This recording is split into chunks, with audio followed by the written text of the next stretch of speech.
시장에서 놓쳐서는 안 될 이슈에 대해서 심도 깊은 도움 말씀 들어보는 진짜 전략 시간입니다. 오늘 이 시간부터는 김우식 전문가와 매주 수요일은 함께하겠습니다. 어서 오세요. 안녕하십니까? 네, 반갑습니다. 또 네. 수요일 이 시간을 통해서 매주 함께하게 될 텐데요. 네네. 오늘 첫 번째 이슈로 물가를 준비를 하셨어요. 예. 이 소비자 물가 상승률 사상 처음으로 통계가 시작된 이후로 마이너스를 기록을 했습니다. 마이너스 0.04%. 사실 올 들어서 계속해서 사상 유례 없는 0% 행진을 이어오다가 사상 처음으로 또 마이너스를 기록했는데요. 이 부분 좀 심각하게 받아들여야 되겠죠? 예, 뭐든지 처음 보는 건 좀 심각하게 볼 수밖에 없죠. 그렇죠. 예, 뭐 워낙에 생소한 걸 많이 보는 세상입니다만은 미국 대통령도 저런 유형을 우리가 본 적이 없어요. 네. 이제 적응할 만하면 돌발 행동이 나오니까 깜짝깜짝 놀랐는데 지금 통계치까지도 그러니까 지금 물가지수가 1965년 통계치를 작성하고 난 이후로 처음으로 마이너스 성장을 했다. 이런 기록이 나왔는데요. 예, 간밤에 또 미국 시장 그 하락한 이유가 몇 가지 있지 않습니까? 네. 그 중에 하나가 경제 지표가 안 좋았잖아요. 그렇죠. ISM 제조업 지표가 3년 만에 50 아래로 수치가 내려갔더라. 50을 기준으로 해서 위쪽이면 수치가 위쪽으로 나오면 경기 확장 국면이라고 보고 있고 아래쪽으로 나오면 수축 국면이라고 보는데 3년 만에 아래로 떨어지니까 덜컥 겁이 났던 거죠. 거기다가 이런 경기 상황이 안 좋은데 미중은 계속 싸움을 하고 있으니까 미국 증시가 오를 리 있겠습니까? 간밤에 그것 때문에 빠졌죠. 우리도 이제 어제 덜컥 하나 나온 것 중에 하나가 그것 중에 하나. 그러니까 이 경제 지표에 대해서 드디어 문제가 물론 계속 안 좋은 지표들이 나왔지만 이 물가 지표까지도 덜컥 걸린 거죠. 왜 이걸 겁을 내냐면 결국은 디플레거든요. 디플레. 우리가 디플레이션에 대해서 굉장히 겁을 내고 있는데 네. 물가 자체가 만약에 뭐 우리 IMF에서 정의를 해놓기는 이 물가 자체가 마이너스 성장을 한 2년 이상 정도 하게 되면 디플레이션이라고 봅니다. 이런 디플레이션 현상이 나오게 되면 문제가 소비가 뭐 줄어들게 되니까 생산이 줄어들고 생산이 줄어들면 기업의 투자도 줄어들고 결국 그렇게 되면 결국 소비자들의 주머니가 또 가벼워지고 이게 악순환이 계속 반복이 되거든요. 가장 안 좋은 케이스가 되겠는데 여기에 대해서 우리가 겁을 내고 있는 겁니다.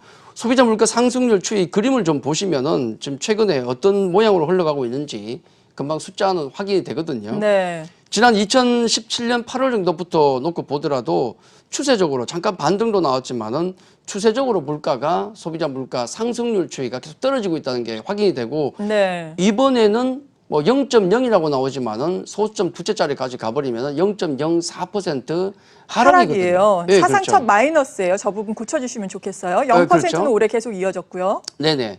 굉장히 좀 그 안타까운 흐름이 되겠는데 여기서 이제 또 일각에서 조금 걱정을 하는 것은 과거에 일본의 사례에 대해서 우리가 걱정을 하는 겁니다. 네. 일본이 디플레 때문에 얼마나 경기 침체 때문에 고생을 많이 했습니까? 그렇죠. 그 초입 국면으로 우리가 들어가는 것이 아닌가라고 덜컥 겁을 내고 있는 거죠. 그 사례를 우리가 한번 보시면 좋겠는데 제가 그림을 한번 보여드리죠.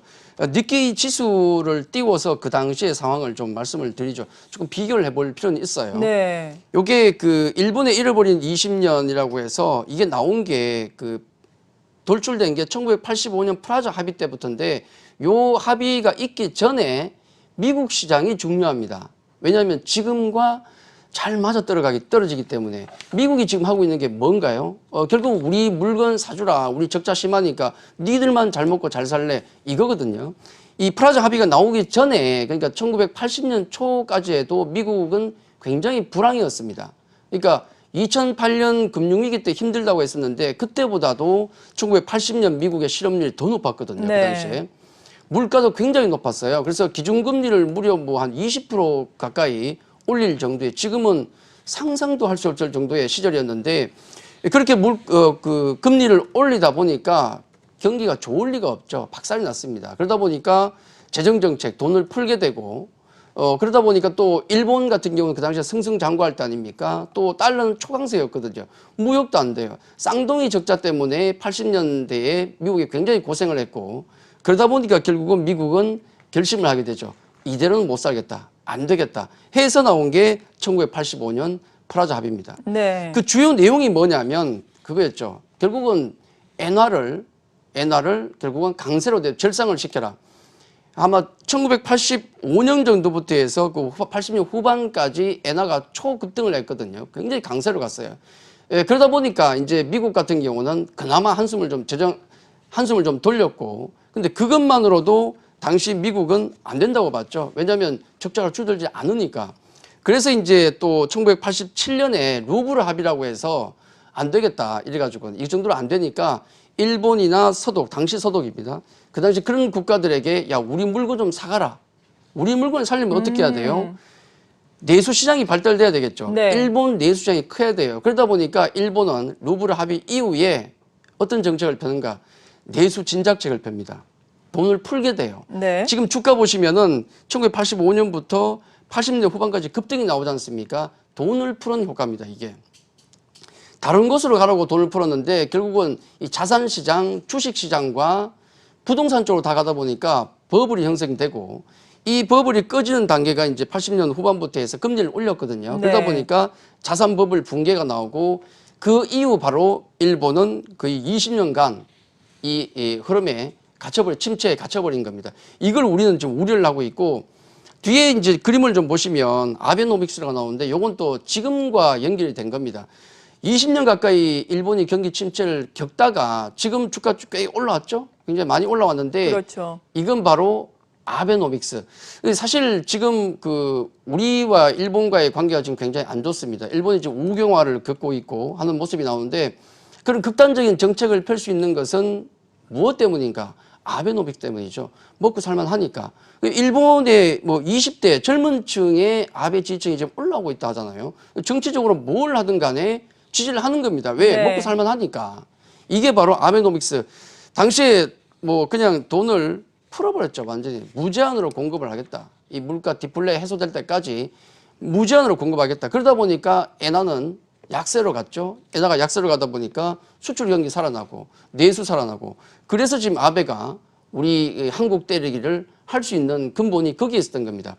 지금 이제 쭉 일본의 상황을 거의 한 30년 상황을 말씀을 드렸는데 우리와 비교해 봤을 때 그러면 우리가 일각에서 얘기하는 잃어버린 일본 20년을 따라가는 것이 아닌가라고 생각하는 그 관점에서 놓고 봤을 때 그건 아니다라는 얘기가 어디서 나오냐면 우리가 지금 뭐 자산 붕괴하는 것도 아니고 그건 그렇죠. 예, 주가가 니케이처럼 갑자기 뭐 4만 포인트까지 올라가서 폭등해서 부서지는 것도 아니고 아니 그것도 아닌데 무슨 우리가 일본 걱정을 하는가라고 일본 유행을 따라간다고 걱정을 하는가라고 얘기는 합니다. 네. 당장 지금 봤을 때는 아닐 수도 있습니다. 그리고 통계청이나 정부에서 얘기하는 내용 자체도 이번에 왜 마이너스가 나오는지가 중요하지 않겠습니까? 그렇죠. 요건 일시적인 거다. 기저효과 때문이다. 베이시스 이펙트. 왜냐하면 작년 8월에 그때 네. 폭염 때문에 농산물 가격이 급등했지 않습니까? 예. 그 수치가 있었거든요. 그러니까 지금하고 비교해 보니까 그래서 그때와 비교하니까 우리가 지금 많이 내려간 걸로 착시 현상이 보이는구나. 거기다가 유류세를 인하했지 않습니까? 유가 기름값이 떨어졌거든요. 이런 일시적인 것 때문에 이렇게 보이는 것이지 이거 장기적으로 갈 거 아니다라고 얘기를 합니다. 그래서 아마 지금 그런 베이시스 이펙트 기저효과로 우리가 그걸 소멸시키면은 한 10월이나 11월 정도 되면 이게 다시 수치가 소비자 물가지수 이 성장률이 수치가 플러스로 전환할 것이다 보는 게 대체적인 시각 이건 분명히 맞습니다. 네. 그래서 너무 걱정할 필요는 없죠. 근데 이제 조금 길게 봐서 우리는 수출 국가지 않습니까? 그렇죠. 길게 놓고 봤을 때 지금 이 상황이 우리에게 유리한가? 수출이 계속 감소하고 있잖아요, 지금. 네. 굉장히 어려운 국면. 방금 우리 하경 앵커도 말씀을 하셨지만은 미국과 중국의 싸움이 장기전으로 가고 있거든요. 네. 예, 지금 시진핑은 아예 거의 뭐 대놓고 장기전 얘기를 하고 있습니다. 그렇죠. 그래, 뭐 내년 가면 누가 살아남나 보자 이거죠. 뭐 시진핑 주석이 어차피 살아남을 것이고 예. 트럼프 대통령은 지금 어떻게 될지 아무도 모르죠. 최선을 해야 되니까. 그렇죠. 예.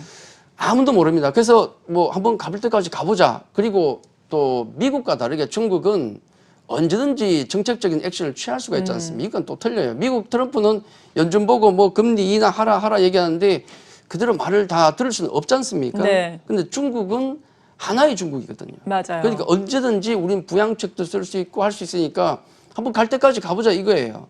트럼프 입장에서 이제 조금 급해집니다. 당연히 급해질 수밖에 없고 그런 상황 속에서 트럼프는 강공을 취할 수밖에 없죠. 지금 그 여러 가지 기사나 통계치를 보니까 이번 그 싸움을 통해서 가장 손해를 보는 곳이 누군가라고 보니까 결국 우리나라. 네. 물론 미국도 손해를 보고 중국도 손해를 보지만은 그 사이에 끼어 있는 수출 국가인 우리나라가 가장 고전을 하고 있더라. 이거는 뭐 수출 지표도 나오고요. 물가 지표 다 나옵니다. 이런 상황이 만약에 오랫동안 지속된다 그러면은 우리가 걱정하고 있는 디플레이에 대해서 이걸 진짜 공포로 다가올 수도 있다. 이런 생각이 많이 들고 네. 아마 또 하나 이제 우리가 생각해야 될 것은 그 한은의 금리 인하 문제도 지금 얘기 나오고 있지 않습니까? 그렇죠. 한은 금리 인하 같은 경우도 상당히 유력해졌는데 한은도 금리 이제 인하를 추가로 할 것 같은데 문제는 뭐냐면 실제로 해버리면 네. 그러면 진짜 우리나라가 안 좋구나라고 사람들이 생각을 하게 되죠. 그렇죠. 그러면 또 소비가 꼬이고 투자도 꼬이고 경기도 꼬이고 결국 또 꼬일 수 있습니다. 해서 아마 지금 한은 같은 경우도 이번 이 물가 지표에 대해서 굉장히 좀 고민을 하고 있을 것이고 아마 오늘도 어떤 뭐 대책이라든지 발언 같은 게 나올 것 같아요. 네. 그래서 아마 이 부분 같은 경우에 향후 우리가 좀 수치를 좀 더 잘 봐야 되는 문제가 아닌가. 단기적인 현상일 수도 있겠지만은 만약에 미국과 중국의 어떤 이런 문제 거기다가 또 일본과도 우리는 꼬여 있거든요. 아까 앞서 제가 일본 관련된 30년 흐름을 말씀을 드린 이유 중에 하나가 일본의 지금 우리 그 경제 보복이 일시적인 현상, 그러니까 단기적인 현상이 분명히 아닐 수 있다는 거죠. 이런 걸 놓고 본다 그러면은 미국, 중국, 일본과 같이 돌아가고 있는 우리나라의 어떤 경기 상태가 절대 낙관할 수 있는, 낙관 정도 아니지만은 안심할 수 있는 수준은 아니다는 측면에서는 우리가 좀 주의를 계속 기울여야 되겠다, 그렇게 평가를 하겠습니다. 네, 정말 미중 간의 무역 분쟁으로 인해서 수출 환경이 좋지 않아지고 있죠. 우리나라 수출 가뜩이나 안 좋은데 지금 지표도 이렇게 내수마저 좋지 않게 나오다 보니까 2% 성장도 어렵지 않겠느냐라는 우려감 대두가 되고 있습니다. 그리고 마이너스 성장률, 마이너스 이 물가가 일시적 기저효과 때문이다라고 할 수는 있겠지만 플러스로 전환을 한다 하더라도 올해 계속해서 0% 물가 지수를 유지를 했었거든요. 이러한 부분 참 우려스러운 부분인데요. 그럼에도 불구하고 지수 같은 경우에는 그래도 바닥권에서 반등은 네. 좀 어찌됐든 간에 이루어지고는 있어요. 문제는 이 그렇죠. 반등이 계속해서 이어질 수 있을 것이냐 여부일 텐데 여기에 대해서는 어떻게 보세요? 좀 반등 시원하게 좀 나왔으면 좋겠습니다. 그러게요. 제가 아침 방송을 예. 시작한 것도 제발 좀 장전 반등 나오라고 나온 거예요. 왜냐하면 농담이지만 예전부터 제가 아침 방송은 제가 좀 쉬었지 않습니까? 예. 그래서 나왔는데 방송을 제가 다시 하게 되면 그때 장이 마침 반등이 나오는 경우가 많았어요. 그래서 그래서 예. 이번에도 그 징크스라고 하나요? 이번에도 그게 좀 적용이 됐으면 좋겠다 해서 나온 것도 분명히 있습니다. 적용이 되면 좋겠네요. 그래서 네. 그랬으면 좋겠는데 이번 그 반등은 일단 진행이 좀 되고 있습니다. 예.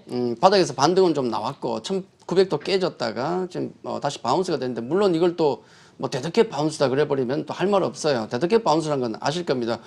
고양이가 툭 떨어져 죽더라도 한 번에 안 죽죠. 툭 올랐다가 다시 떨어집니다. 그래서 데드캣 바운스 그러면 굉장히 안 좋은 신호로 보는데 과연 그럴 것인가 아니면 어떤 추세적인 반등의 시그널일 것인가 이게 우리가 좀 이번 시간을 좀 생각을 해봐야 되겠는데요. 네. 이건 이번 반등을 통해서 올라온 종목의 성격을 보면 대충은 나와요. 약 일주일간 최근 반등이 나왔을 때 그 상승률 상위 종목을 한번 보시면 이런 종목들이 있습니다. 시가총액 1,000억 미만은 빼버렸습니다. 좀 작은 종목은 빼버리고 네. 예를 들어서 뭐 화천기계도 있고, 30% 이상 올랐네요. 롯데손해보험, 뭐 평화산업, 아모레G, 아모레퍼시픽, 신세계 인터내셔널, 사마콘덴서, 에이블 CNC 이런 종목들, LG 디스플레이도 있네요. 예. 이 종목들 면면을 보니까 어떤 특징적인 점이 뭐냐면 시가총액 상위 종목군은 아니에요. 그렇죠? 그러네요. 시가총액 상위 종목군도 아니고 그리고 한동안 못 봤던 종목들입니다. 네, 소외가 됐던 종목이네요. 그렇죠. 못 봤던 종목들이 갑자기 올라왔어요. 그래서 이 종목들이 올라왔을 때 어떤 호재가 있는가? 물론 호재가 있는 종목도 있습니다. 호재가 있는 종목도 있는데 이 종목 외에 또 올라온 게 최근에 바이오 종목들도 올라왔지 않습니까? 네. 근데 바이오 종목들이 과연 최근에 뭐 삼상 다 깨지고 여러 가지 악재가 많았었는데 걔네들도 올라왔다는 거예요. 그러면 무슨 호재가 있었던가? 없어요. 아까 보신 종목들도 호재가 있는 종목도 있지만 그냥 뭐 물에 빠지는 사람이 지푸라기로 잡는다고 아주 작은 뭔가가 나오더라도 반등이 나온다는 거죠. 그런 관점에서 보면 지금 상승한 종목들이 시장을 이끌 수 있는 가능성은 별로 없다는 거죠. 소외받은 종목군들이 올라왔다는 게 이번 시장의 특징이 되겠고, 그리고 또 하나 그림을 좀 보시면 제가 코스피와 ADR 지표가 되겠는데 네. 코스피 지수가 지금 올라온 폭을 보면요, 요 노란 박스로 지금 올라온 폭이 보이는데 답답하죠. 왜냐하면 직전 하락하던 모습 7월 말부터 해서 8월까지 장이 급락할 때는 가파르게 급락하다가 올라올 때는 정말 눈꽃만큼 올랐어요. 예. 답답한 각도 자체가 틀립니다. 요거 자체가 마음에 안 들고, 다만 이제 그래도 이것만 해도 올라온 게 어디냐라고 생각할 수 있겠지만 위쪽에 ADR 지표 등락 비율을 보시면은 요게 좀 비교적 좀 가파르게 지금 올라오고 있습니다. 네. 이게 100 이상 올라왔거든요, 수치가. 100 이상 올라왔다는 것은 그래도 하락 종목 수보다는 상승 종목 수, 올라가는 종목 수가 많다는 겁니다. 긍정적인 거죠, 이런 부분은. 그렇죠. 그런데 문제가 또 뭐냐면 왜 하락 종목 수보다 상승 종목 수가 많냐면 어차피 장이 폭락할 때 종목들이 다 낮아버렸어요. 박살났다는 거죠. 종목들이 박살난 상태에서 올라온 종목들을 보니까 그 많이 부서졌던 작은 종목들이 다 반등이 나오는 겁니다. 그러니까 2,000개 종목 중에서 뭐 한 1,000여 개, 1,500개 종목들이 한꺼번에 다 올라오는 거예요.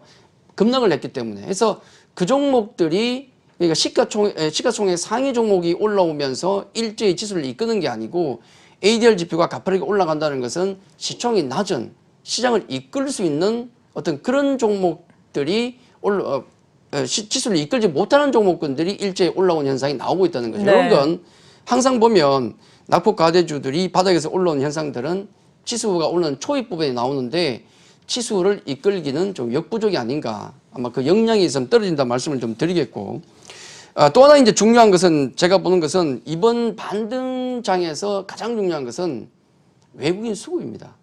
어제 우리 외국인 수급 봤을 때 외국인이 매수가 들어왔나요? 어제도 매도죠. 그렇죠. 어제도 기관이 외국인이 3천억 매도했어요. 코스닥에서 500억 매도를 했고, 물론 어제 이제 통계치가 안 좋은 게 나온 게 좀 악재일 수도 있겠지만은 대표적 삼성전자를 비롯해서 상당수 많은 종목에 대해서 외국인의 매도가 나왔거든요. 가장 중요한 것은 우리가 뭐 물론 그 전도 그렇지만은 특히 이제 금융위기 이후부터 해서 우리 시장의 방향을 결정했던 것, 정확하게 결정했던 것은 외국인 수급입니다. 그러니까 네. 이번 반등 구간에서도 외국인 수급이 없다면은 그 반등의 연속성에 대해서는 누구도 장담을 못하죠. 근데 외국인이 안 들어오고 있어요, 지금도. 이게 가장 큰 문제가 되겠고, 그럼 외국인이 왜 안 들어오고 있는가를 제가 그림을 하나 좀 보여드리겠는데, 네. 첫 번째는 그 MSCI 리밸런싱 관련된 겁니다. MSCI 지수에서 이머징 지수에서 중국 A주 비중을 지난번에 늘렸거든요. 그 결정이 나오고, 우리가 지금 안타깝게도 똑같이 중국과 똑같이 MSCI 이머징에 있어요. 우리가 빨리 선진국으로 넘어가야 되는데 못 넘어가고 있거든요. 그러다 보니까 수급 부분에 있어서는 우리가 중국과 지금 경쟁 관계입니다. 그래서 MSCI 지수에 있어서 중국 A주 비중이 늘어나다 보니까 우리 한국 비중은 줄어들죠. 이게 지금 리밸런싱 계획을 보면 5월부터 해서 8월, 11월 세 번에 걸쳐서 우리 한국 비중을 떨어뜨리게 되는데, 지난 5월에 한번 비중을 줄였고요. 그때 한 1조 이상. 지금 뭐 8월 같은 경우도 마지막 날 나오기도 했지만은 결국 한 2, 3조의 물량이 나왔다는 거죠. 네. 요게 지금 끝난 게 아니고 11월 한 번 더 남았습니다. 이제 9월과 10월 같은 경우는 이제 조금 그 리스크가 낮았지만은 한 번 더 이제 남아있다는 게 문제가 되겠고, 또 하나 이제 우리가 환율을 보셔야 되는데, 원달러 환율이 이렇습니다. 지금 5월과 8월 보시면은 물론 이제 연초부터 해서 계속 원달러 환율은 계속 올라가고 있는 상황이죠. 특히 5월과 8월에 많이 올라갔는데, 물론 이게 이제 아까 말씀드렸던 MSCI 재편성과 관련된 그 물량이 나가면서 자연스럽게 올라간 것도 있겠습니다만은, 네. 딱 공교롭게도 이 5월, 8월 그러면은 트럼프 이슈가 있었습니다. 그러니까 예. 관세 인상이 있었어요. 그렇죠. 5월에 관세 인상이 처음으로 있었고, 또 8월 들어서 추가적으로 인상한다 만다 막 싸움이 있었고, 실제로 9월에 또 인상이 있었죠. 거기다가 8월 같은 경우도 더 가파르게 올라가는 모습이 초에 나오는데, 요건 또 일본 리스크예요. 네. 우리 지금도 그 리스크가 지속되고 있지 않습니까? 이 정도의 환율 정도 분위기라 그러면은 외국인들 과연 들어올 수 있을 것인가? 물론 여기서 이제 환율이 진정돼 버리면은 외국인이 들어오겠죠. 근데 지금 해결된 게 아무것도 없지 않습니까? 그렇죠. 무역 분쟁이 해결됐는가? 그것도 아니고 일본 관련된 문제가 해결됐든가? 그것도 아니고 둘 다 장기전으로 가고 있습니다. 그러면 외국인들이 어디를 봐서 들어올 것인가? 거기다가 통계치 보니까 한국 경기가 안 좋네? 기업 실적 2분의 뚜껑을 열어봤는데 실적이 서프라이즈입니까? 아니면 안 좋았습니까? 안 좋았죠. 안 좋았죠. 예. 물론 이제 그 컨센 대비해서는 원래 서프라이즈 얘기도 있습니다. 왜 그러냐면 워낙에 실적을 안 좋게 봤기 때문에 그나마 좀 나아 보였던 건데 절대적인 수치로 보면 전년 동기 대비해서 30% 이상 기업 실적들이 다 감소를 했어요. 그러니까 펀더멘탈도 안 좋지, 환율도 리스크 때문에 안 좋지. 거기다가 기계적으로 나가야 될 돈도 있지. 외국인 사야 될 이유가 지금은 없는 겁니다. 그러니까 지금 이 기술적 반등이 나오고 있는 지금의 반등의 어떤 성격을 어떻게 봐야 되는가? 결국은 이건 우리가 추세적인 반등으로 보기엔 상당히 힘든 구석이 있다. 그렇게 봐야 되겠죠. 네. 요게 이제 어제 반등 그리고 최근의 반등의 어떤 뭐 결론이 되겠고요. 다만 이걸 꼭 나쁘게 볼 필요는 없어요. 이런 과정을 겪으면서 추세는 바뀌니까 다만 이제 단기적으로 봤을 때는 이런 부분들은 조금 경계를 해야 된다 해서 기관들이 최근에 그 뭘 사고 있는가를 좀 보시면 재밌는데 요거 어제 기관 매수 상위 종목입니다. 어제만 들어서 삼성전자를 좀 많이 샀었고 외국인 매도가 많다 보니까 그 외에 보시면은 호텔신라, 아모레퍼시픽, LG생활건강, 삼성전기 이런 종목이거든요. 네. 호텔신라나 아모레퍼시픽, LG생활건강 이런 종목들을 보면 이런 종목들은 요 중국 관련해서 매수가 들어왔구나. 왜냐하면 중국 이제 연휴가 좀 앞두고 그렇죠. 있으니까 모멘텀을 활용해서 들어온 겁니다. 근데 대체적으로 보면 다 급락 종목이에요. 삼성전기도 급락 종목입니다. 그러니까 결국은 외국인들이 대체적으로 어떤 매도하고 있는 지수 단을 좀 내리고 있는데 그걸 피할 수 있는 종목군, 틈새 종목군으로 외국인 기관들은 들어오고 있는 겁니다. 그래서 지금 우리가 전체적으로 어떤 전략을 만약에 세운다 그러면 뭐 반등이 이미 좀 나왔으니까 네. 단기적으로 급등이 좀 나온 종목들 같은 경우는 조금 차익 실현이 됩니다. 왜냐하면 지금 시장을 추세적인 상승으로 볼 수 없기 때문에 좀 급등이 나온 종목 분명히 있습니다. 네. 10% 20% 나온 종목 있어요. 그런 종목들은 차익 실현 좀 하셔도 되고 그리고 아마 이 순환매는 지수가 당장 급락이 나올 것 같지는 않으니까 이 낙폭과대 순환매는 계속 돌아갈 것 같습니다. 이번에는 중국주가 걸렸지만 다음엔 또 뭐가 걸릴지 모르죠. 뭐 경협주가 걸릴지 아니면 엔터주가 걸릴지 아니면 전기차가 걸릴지 모릅니다. 그런 낙폭과대 종목들 순환매 단기 매매하는 정도 그 정도만 노려야지 이 정도 반등 가지고 시장이 돌아 나온다. 아직은 좀 시기상조가 아닌가 그렇게 정리를 좀 해드리겠습니다. 네, 대내외적인 변수들을 고려해 봤을 때 아직까지는 시장 반등, 물론 저점 대비해서 좀 올라오고는 있지만 기술적 반등에 불과하다라면서 여기에 맞는 투자 전략을 세워야 한다라고 말씀해 주셨습니다. 지금까지 진짜 전략 김우식 전문가와 함께했습니다. 감사합니다.